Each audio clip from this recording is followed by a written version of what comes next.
Okay, I'd like to do a couple more examples of using Desmos to come up with the line of best fit.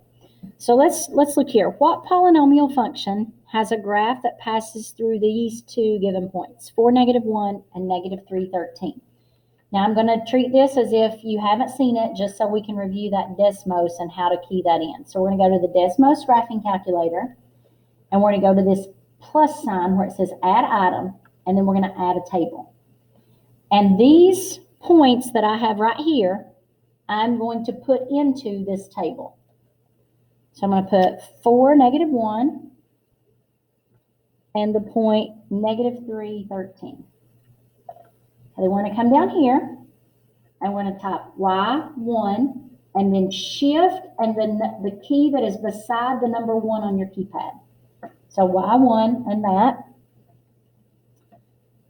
And then we're going to put MX1 plus B. All right, you can see that we go through the center of those points. So we have come up with this one right here. This is going to be Y equals -2x plus 7. So Y equals -2x plus 7. And I came over here and I wrote that on my paper. Y equals -2x plus 7. Okay, let's look at example D. Let x equal the number of years after 1985. Find a polynomial function to model the data given below.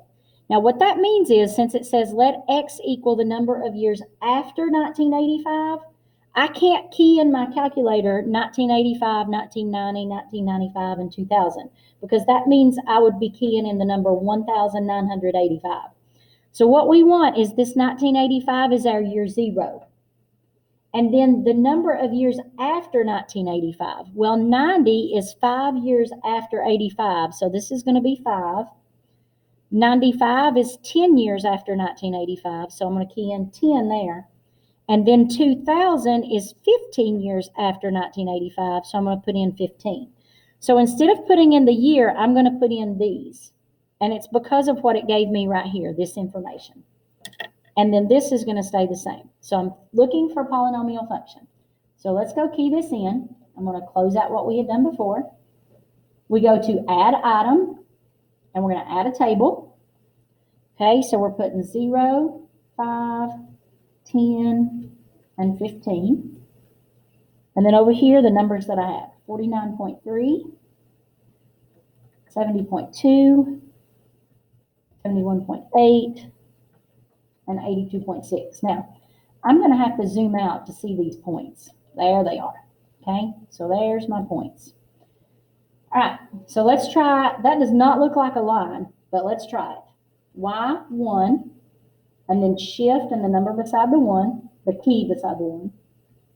MX1 plus B. All right, you can see that does not work.